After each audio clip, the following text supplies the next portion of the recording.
আসসালামু আলাইকুম ওয়া রাহমাতুল্লাহ। বন্ধুরা, আশা করি আপনারা সকলেই আল্লাহর অশেষ রহমতে ভালোই আছেন। আমিও আল্লাহর অশেষ মেহেরবানিতে ভালো আছি। বন্ধুরা, ইসলাম অনলাইন একাডেমির পক্ষ থেকে অনেকদিন পর এক্সেল রিবন ভিত্তিক ধারাবাহিক টিউটোরিয়ালের নতুন আরেকটি টিউটোরিয়াল নিয়ে হাজির হয়েছে আমি মোহাম্মদ নুরুল ইসলাম। ইতিমধ্যে আমি এক্সেলের যে রিবন বা ট্যাব রয়েছে, হোম ট্যাব থেকে এই ডেভেলপার বা ট্যাব পর্যন্ত যে রিবনগুলো বা ট্যাবগুলো রয়েছে, তার মধ্যে থেকে আমরা হোম রিবনের প্রত্যেকটি অপশন ধারাবাহিকভাবে আলোচনা করেছি এবং ইতিমধ্যে আমরা হোম রিবনের 23টি টিউটোরিয়াল আপলোড করেছি এবং এরপরে আমরা ইনসার্ট রিবনের মধ্য থেকে কিবোর্ড টেবিল নিয়ে আলোচনা করেছি। আজ আমরা এর পরবর্তী অপশনগুলো নিয়ে আলোচনা করব। তো বন্ধুরা, যেহেতু এটি একটি ধারাবাহিক টিউটোরিয়াল, একটির সাথে আর একটি সম্পর্কযুক্ত, তো যারা পূর্বের টিউটোরিয়ালগুলো দেখেন নাই অথচ পূর্বের টিউটোরিয়ালগুলো একসাথে দেখতে চান, তারা ইউটিউবে থাকা অবস্থায় এই সার্চ বক্সে লিখবেন ইসলাম অনলাইন একাডেমি। ইসলাম অনলাইন একাডেমি লেখার পর আপনি এন্টার প্রেস করবেন। তাহলে দেখুন আমার ছবি সহ একটি লোগো দেখতে পাবেন। এই লোগোর উপরে ক্লিক করে আমার চ্যানেলে প্রবেশ করুন। তো চ্যানেলে প্রবেশ করলে এখান থেকে আপলোডে ক্লিক করুন। আপলোডে ক্লিক করলে আমি প্রথম থেকে আজ পর্যন্ত যতগুলো টিউটোরিয়াল আপলোড করেছি তার সবগুলো এখানে দেখতে পাবেন। এখান থেকে ভিডিওর টাইটেল এবং থাম্বনেইল দেখে আপনার যে বিষয়টি অজানা সেই বিষয়টি ক্লিক করে দেখে নিতে পারে। আর যারা রিবন ভিত্তিক টিউটোরিয়াল সবগুলো টিউটোরিয়াল একসাথে দেখতে চান, তারা এখান থেকে প্লে লিস্টে ক্লিক করবেন। প্লে লিস্টে ক্লিক করলে তাহলে দেখুন এমএস এক্সেল অল ট্যাব, এখানে 24টি টিউটোরিয়াল রয়েছে। এখানে ক্লিক করলে আপনি পর্যায়ক্রমে সবগুলো টিউটোরিয়াল একসাথে দেখে নিতে পারবেন। আর যারা আমার পরবর্তী আপলোডকৃত ভিডিওর নোটিফিকেশন পেতে চান অথচ আমার চ্যানেলটি এখনও সাবস্ক্রাইব করেননি, তারা লাল সাবস্ক্রাইব বাটনে ক্লিক করে চ্যানেলটি সাবস্ক্রাইব করুন এবং পরবর্তী আপলোড ভিডিওর নোটিফিকেশন পেতে পাশে থাকা বেল আইকনে ক্লিক করে নোটিফিকেশন অল করে দিন। তো আজ আমি এক্সেলের যে বিষয় নিয়ে আলোচনা করব, তাহলে ইনসার্ট রিবনের মধ্যে থেকে ইতিমধ্যে আমরা পিভট টেবিল নিয়ে আলোচনা করেছি। তো এর পরবর্তী যে অপশনটি রয়েছে সেটি হচ্ছে রিকমেন্ডেড পিভট টেবিল, এরপর রয়েছে টেবিল। আমরা আজ সাধারণত এই দুটি বিষয় নিয়ে বিস্তারিত আলোচনা করব। তো প্রথমে যেহেতু রয়েছে রিকমেন্ডেড পিভট টেবিল, আর এই রিকমেন্ডেড পিভট টেবিল হচ্ছে আমাদের এক্সেলে বাই ডিফল্ট কিছু পিভট টেবিল তৈরি করা আছে, আমাদের তৈরিকৃত টেবিলের উপর ভিত্তি করে তৈরি হবে, সে অনুযায়ী সেই টেবিলটি অটোমেটিকলি তৈরি হবে, সেটি হচ্ছে রিকমেন্ডেড পিভট টেবিল। তাহলে দেখুন এখানে আমার একটি টেবিল রয়েছে। এই টেবিলটায় যদি আমি এখানে সেল পয়েন্টার রেখে আমরা যদি এই যে ইনসার্ট রিবন থেকে আমরা রিকমেন্ডেড পিভট টেবিলে ক্লিক করি, তাহলে দেখুন আমাদের এই টেবিলটি সম্পূর্ণ সিলেক্ট হয়েছে এবং এখানে তার কিছু টেবিলের নমুনা আপনার দেখা যাচ্ছে অটোমেটিকলি তৈরি হচ্ছে। এখান থেকে আপনার যে টেবিলটি পছন্দ নেই সেই টেবিলটি সিলেক্ট করে আমরা যদি ওকে করি, তাহলে অটোমেটিকলি দেখুন এখানে আমাদের সেই ধরনের একটি টেবিল তৈরি হয়ে যাবে। তো এই বিষয় নিয়ে আজ বিস্তারিত আলোচনা করব না, এটি আমি ডিলিট করে দিচ্ছি, যেহেতু আমরা পিভট টেবিল নিয়ে বেসিক টিউটোরিয়াল দিচ্ছি, ওটি দেখলে আপনি এটি খুব সহজেই বুঝতে পারবেন। পরবর্তীতে যখন অ্যাডভান্স লেভেলের পিভট টেবিল নিয়ে আলোচনা করব তখন আমরা বিস্তারিত জানতে পারব। তো এবার ইনসার্ট রিবনের যে পরবর্তী অপশনটি রয়েছে সেটি হচ্ছে টেবিল।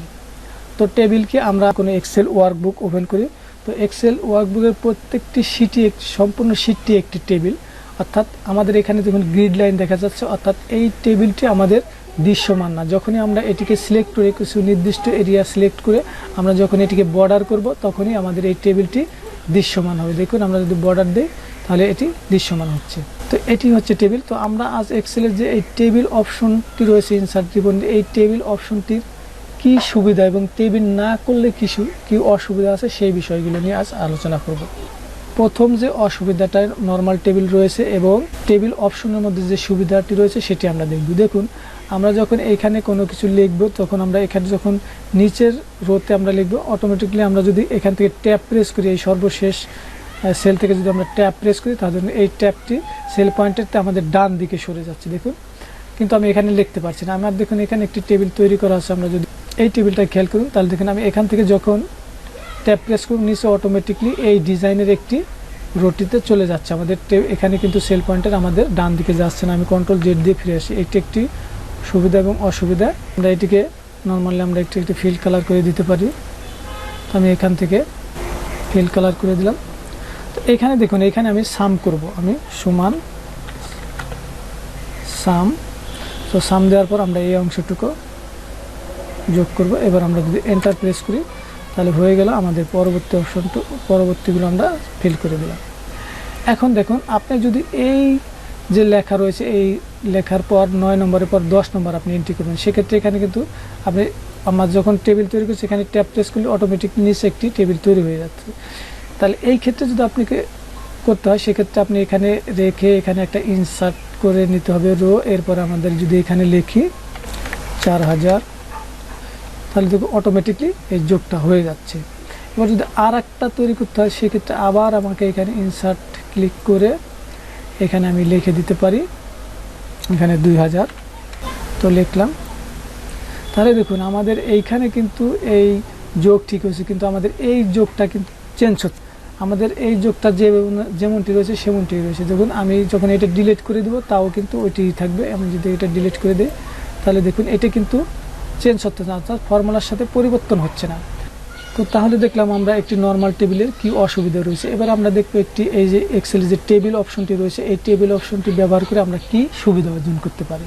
তো দেখুন এটিকে আমরা যদি টেবিল করি, টেবিলের যে কোনো জায়গায় যদি আমরা সেল পয়েন্টার রেখে আমরা এই ইনসার্ট রিবনের আমরা এই টেবিলে ক্লিক করি, তাহলে দেখুন এখানে ক্রিয়েট টেবিল নামের একটি ডায়লগ বক্স চলে আসছে এবং এখানে দেখুন এখানে আমাদের সম্পূর্ণ টেবিলটি সিলেক্ট অবস্থায় দেখা যাচ্ছে এবং এখানে মাই টেবিল হ্যাজ হেডার, যেহেতু আমাদের এটা হেডার দরকার আছে, এখানে টিক চিহ্ন দিয়ে আমরা ওকে প্রেস করি।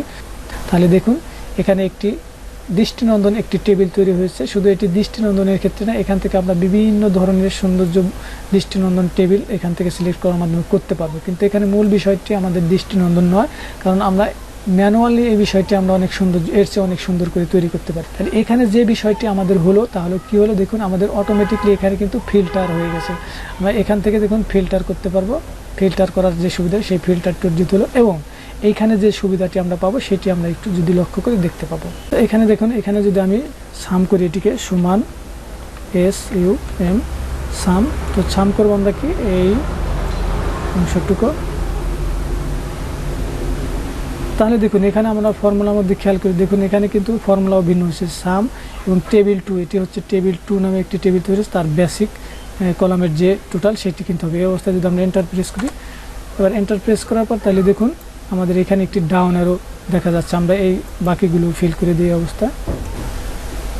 তাহলে দেখুন এখান থেকে আমরা অনেক সুবিধা অর্জন করতে পারব। তো এখানে দেখুন প্রত্যেকটি ফলাফলের ডান পাশে একটি অ্যারো দেখা যাচ্ছে, এখান থেকে আমরা বিভিন্ন ফর্মুলা ব্যবহার করতে পারবো শুধুমাত্র সিলেক্টের মাধ্যমে। তাহলে এখান থেকে দেখুন আমরা যদি কাউন্ট করতে চাই তাহলে কাউন্ট করতে পারবো, এখান থেকে যদি আমরা সাম করতে চাই সাম করতে পারবো, অর্থাৎ এই সবগুলো ফর্মুলা আমরা একটি সিলেক্ট করার মাধ্যমে ব্যবহার করতে পারবো। এটি হচ্ছে একটি সুবিধা। এরপর আমরা দেখুন আমরা যখন এই যে নর্মাল টেবিলটা আমরা কি করছিলাম, এখান থেকে আমরা যদি একবার ট্যাপ প্রেস করতাম তাহলে সেল পয়েন্টার কি হচ্ছে ডান দিকে সরে যাচ্ছে, কিন্তু আমি যদি এখানে ট্যাপ প্রেস করি তাহলে দেখুন এটা নিচে চলে আসবে। এবং এখানে যদি দেখুন আমি লিখি 10 এবং এখানে একটি নাম লিখলাম এইস এবং এখানে আমি কিছু অ্যামাউন্ট লিখলাম, দেখুন লেখার সাথে সাথে আমার এইগুলোও কিন্তু চেঞ্জ হয়ে যাবে।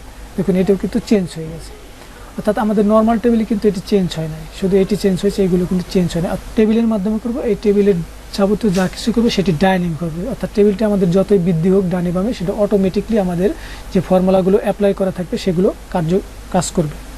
এবার যদি আমরা আরেকটি অ্যাড করতে চাই তাহলে দেখুন এখানে রেখে আমরা যদি আবার ট্যাপ প্রেস করে নিচে চলে আসলো, এখান থেকে আমরা যদি 11 প্রেস করে আমরা যদি এখানে ও লিখি, এবার এখানে আমি যদি 5000 দিই, তার সাথে দেখুন অটোমেটিকলি আমাদের এইগুলো কিন্তু চেঞ্জ হচ্ছে। তাহলে এই একটি সুবিধা। এবং আরও দেখুন আমরা যখন এই টেবিলটি তৈরি করছি এই টেবিলটির সাথে অটোমেটিক একটি ডিজাইন নামের একটি ট্যাব অ্যাড হয়েছে। দেখুন এই যে এখানে ডিজাইন নামে একটি ট্যাব হয়েছে এবং এই ট্যাবের মধ্যে অনেক কাজ রয়েছে, তা আমরা পর্যায়ক্রমে দেখব। বাট এখানে যখন আমরা এই টেবিলটাই দেখবো এখানে কিন্তু দেখুন কোনো ডিজাইন নামের ট্যাব না, এটি নর্মাল ট্যাব এবং এটি ডায়নামিক না। এটি যখন আমরা অতিরিক্ত কোনো কিছু অ্যাড করবো সেটির সাথে এটি যোগ হবে না, বাট এইখানে কিন্তু সবগুলোই ডায়নামিক হচ্ছে। এবং আরও দেখুন আমরা এখানে কিছু ভিলুকআপ ফর্মুলা করেছি। দেখুন এইখানে আমি যদি একটা টেবিল, এটা তো আমরা টেবিল করেছি, আমরা যদি এই টেবিলে কিছু করি এটা ডায়নামিক হবে। দেখুন এখানে আমি 10 দিলাম, 10 দেওয়ার পর আমি এখানে নাম লিখলাম একটা এইস লিখলাম, লেখার পর এখানে আমি 4000 দিলাম, তাহলে দেখুন দেওয়ার পর আমরা অটোমেটিক হয়েছে। এবার দেখুন আমি এখানে 9 নম্বর রয়েছে যেমন আব্দুল হামিদ, তার অ্যামাউন্টটা এখানে দেখা যাচ্ছে। আমি যদি এখানে 10 নম্বর দিই তাহলে দেখুন অটোমেটিকলি যেহেতু আমি 10 পরে এন্ট্রি করছি তারপরেও কিন্তু এখানে তার তথ্যটা দেখা যাচ্ছে দেখুন এখানে। আর আমি নর্মাল একটি টেবিলে দেখুন এই যে এইখানে কিন্তু করছি, এখানে যদি আমি দিই তাহলে দেখুন এখানে হবে না 10, এখানেও আমি এইচ দিলাম এবং এখানে আমি 5000 দিলাম। তাহলে দেখুন এবার যদি আমি এখানে 10 দিই এটা কিন্তু হবে না, কারণ এটা হচ্ছে নর্মাল টেবিল, এটি ডায়নামিক না। তাহলে দেখুন এখানে এনএআর দেখাচ্ছে, অর্থাৎ এটি কিন্তু ডায়নামিক হয় না। বাট আমাদের যখন টেবিল করে করছি তখন কিন্তু এটি আমাদের ডায়নামিক হচ্ছে। এখানে যদি আমি আরেকটি অ্যাড করি আয় দিলাম, এখানে আমি 2000 দিলাম, তাহলে দেখুন এবার যদি আমি এখানে 11 দেই তাহলে দেখুন অটোমেটিকলি এটা কিন্তু ডাইনামিক হয়ে গেছে, অর্থাৎ টেবিলের এই সুবিধা। তাহলে দেখুন এই টেবিলটা যখন আমরা সিলেক্ট করছি তখন আমাদের এটি কি হচ্ছে, এই যে উপরে দেখুন একটি ডিজাইন নামের ট্যাব ওপেন হচ্ছে। তো আমরা যদি এই ডিজাইন নামের ট্যাবে যাই, প্রথমে আমরা এই টেবিলের স্টাইলটা যদি আমরা পরিবর্তন করতে চাই, তাহলে দেখুন এখানে বিভিন্ন ধরনের স্টাইল রয়েছে। আপনার যে স্টাইলটা আপনার পছন্দ সেই স্টাইলটা আপনি দিতে পারেন, ক্লিক করলে হয়ে যাবে। এবং এই পাশে দেখুন আরও কিছু অপশন রয়েছে। এখন রিসাইজ টেবিল, দেখুন আমরা এখানে রিসাইজ টেবিল বলতে আমরা টেবিলটাকে আরও বর্ধিত করতে পারবো। এই যে এখানে যদি আমরা টেবিলের রিসাইজ দিয়ে এই অপশনটি রয়েছে, এখান থেকে যদি আমরা এটিকে মুছে দিয়ে আমরা এটিকে রিসাইজ করতে চাই, মনে করুন আমি এই টেবিলটাকে এদিকে আরও বাড়াবো, তো সেক্ষেত্রে আমি মনে করেন এদিকে আরও বাড়াবো, অটোমেটিকলি আমাদের এখন ওকে যদি দিই তাহলে এটি রিসাইজ হয়ে যাবে। আমরা কন্ট্রোল জেড দিয়ে ফিরে আসলাম, এটা দিয়ে আপনি রিসাইজ করতে পারবেন, আপনি নিচের দিকেও বাড়াতে পারবেন টেবিলের স্টাইলটা। তো এরপর রয়েছে দেখুন রিমুভ ডুপ্লিকেট ভ্যালু। তো আমাদের এটি যদি প্রয়োজন হয় যে ডুপ্লিকেট ভ্যালু আমাদের রিমুভ করতে, তাহলে দেখুন আমাদের এখানে এই হাউস রেন্ট কলামের এখানে 500 এখানে 500 দুটি ডুপ্লিকেট ভ্যালু রয়েছে। তো এটি যদি আমরা রিমুভ করতে চাই, তাই সেক্ষেত্রে আমাদের এই যে ডুপ্লিকেট ভ্যালু এখানে ক্লিক, এখানে সবগুলো সিলেক্ট আছে, আনসিলেক্টেড। আমরা যেহেতু এই ডুপ্লিকেট ভ্যালুর কোন কলামের ডুপ্লিকেট ভ্যালু আমরা রিমুভ করতে চাই সেই কলামটি সিলেক্ট করবো। তো আমাদের যেখানে এখানে হাউস রেন্ট রয়েছে, আমরা এইখান থেকে হাউস রেন্ট, তাহলে দেখুন আমাদের এখানে কিন্তু হাউস রেন্ট দেখুন এখানে এই যে 500 দুইবার রয়েছে, এটি হচ্ছে ডুপ্লিকেট। অর্থাৎ ডুপ্লিকেট হচ্ছে একই ভ্যালু যদি দুইবার থাকে সেটি হচ্ছে ডুপ্লিকেট। তো তাহলে দেখুন আমাদের 500 কিন্তু একবার আসবে। আমরা যদি ওকে করি তাহলে দেখুন 500 দুইবার ছিল, সেটি কিন্তু রিমুভ হয়ে গেছে। কন্ট্রোল জেড দিয়ে ফিরে আসলাম। এর পরবর্তী যেহেতু কনভার্ট টু রেঞ্জ, অর্থাৎ আমাদের এটি টেবিল রয়েছে, আমরা এটিকে নর্মালি করতে পারবো কনভার্ট করে। যখন এখানে যদি আমরা ক্লিক করে ইয়েস দিই, তাহলে দেখুন এটাকে আমাদের নর্মাল টেবিল হয়ে গেছে। তাহলে দেখুন এখন কিন্তু আর কোনো এখানে আমি যদি এখানে সেল পয়েন্টারে আমরা ট্যাপ প্রেস করি, তাহলে দেখুন এই যে নর্মাল টেবিলের যে আচরণ সেটি করছে। আমরা কন্ট্রোল জেড দিয়ে ফিরে আসছি। এবার আমরা যখন এখানে সেল পয়েন্টার রাখলে আমাদের এই ডিজাইন ট্যাবটি চালু হবে। তো এখানে দেখুন এরপরে রয়েছে ইনসার্ট স্লাইসার। ইনসার্ট স্লাইসার নিয়ে আমরা ভিন্ন ধরনের একটি টিউটোরিয়াল তৈরি করব, এটি আর আজ দেখাবো না। এরপরে দেখুন আমরা যদি এদিকে আসি হেডার রো, তাহলে দেখুন আমাদের এই যে হেডার রো যদি এটি চাই তাহলে টিক চিহ্ন দেবো, না চাইলে এখানে বাদ। দেখুন আমরা এখানে একবার টিক দিলে আবার দেখুন টোটাল রো, আমাদের এখানে টোটালটা শো করবে। দেখুন আমাদের এটা টোটালটা শো করছে আলাদাভাবে, তো আমরা এটিকে বাদ দিয়ে দিলাম একবার টিক্স। এবার দেখুন ব্যান্ডেড রো, তো ব্যান্ডেড রো দেখুন আমাদের একটি রো হোয়াইট কালার এবং একটি রো ভিন্ন কালার রয়েছে। তো এটা যদি আমরা টিক চিহ্ন দিই সবই এক কালার হয়ে যাবে। তাহলে দেখুন ব্যান্ডেড রো।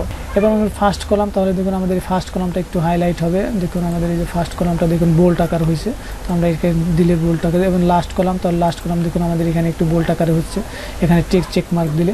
এখন দেখুন ব্যান্ডেড কলাম, আমাদের দেখুন কলাম রো ব্যান্ডেড রয়েছে, অর্থাৎ একটি হোয়াইট একটি কালার। এবং যদি ব্যান্ডেড কলাম চাই তাহলে দেখুন একটি কলাম কালার এবং একটি কালার ভিন্ন হোয়াইট। তো আপনি যেটি চান সেটি করতে পারবেন এখান থেকে। এরপরও রয়েছে ফিল্টার বাটন, তো আমাদের এখানে থেকে ফিল্টার বাটন দেখুন বাদ দিলে আপনি বাদ হয়ে যাবে। এখান থেকে আমরা যদি আবার টিক চিহ্ন দিই তাহলে ফিল্টারিং করতে পারবো। তো বন্ধুরা একটি নর্মাল টেবিল এবং এক্সেলের ইনসার্ট রিবনের টেবিল অপশন ব্যবহার করে যে টেবিল তৈরি করা হয় তার মধ্যে একটি নর্মাল টেবিলের কি অসুবিধা রয়েছে এবং এই টেবিল অপশনের মাধ্যমে আমরা যে টেবিলটি তৈরি করি সেটির মাধ্যমে কি ধরনের সুবিধা হচ্ছে সবই আমরা দেখতে পেলাম। অর্থাৎ আমরা যদি কোনো ফর্মুলাকে ডায়নামিক করতে চাই তাহলে অবশ্যই আমাদের এই টেবিলের বিকল্প ডায়নামিকের কোনো সিস্টেম নাই। অর্থাৎ টেবিলটি যতই বৃদ্ধি পাক, এর রোর সংখ্যা বৃদ্ধি পাক, এর কলাম সংখ্যা বৃদ্ধি থাক, সেটি যদি টেবিলের আওতাভুক্ত থাকে তাহলে আমাদের এই টেবিলে যাই করে আমাদের সমস্ত ফর্মুলা কিন্তু অটোমেটিকলি আপডেট হবে, যা একটি নর্মাল টেবিলে আপডেট সম্ভব নয়। তো বন্ধুরা আশা করি এই টিউটোরিয়ালের মাধ্যমে আপনি সামান্যতম হলেও উপকৃত হয়েছেন। তো যদি উপকৃত হয়ে থাকে তাহলে অবশ্যই ভিডিওটি লাইক করুন এবং কমেন্ট করুন আর শেয়ার করে বন্ধুদের দেখার সুযোগ করে দিন। আর যারা এখনও আমার চ্যানেলটি সাবস্ক্রাইব করেনি তারা ভিডিওর নিচে লাল সাবস্ক্রাইব বাটনে ক্লিক করে চ্যানেলটি সাবস্ক্রাইব করুন এবং পরবর্তী আপলোড ভিডিওর নোটিফিকেশন পেতে পাশে থাকা বেল আইকনে ক্লিক করে নোটিফিকেশন অল করে রাখুন।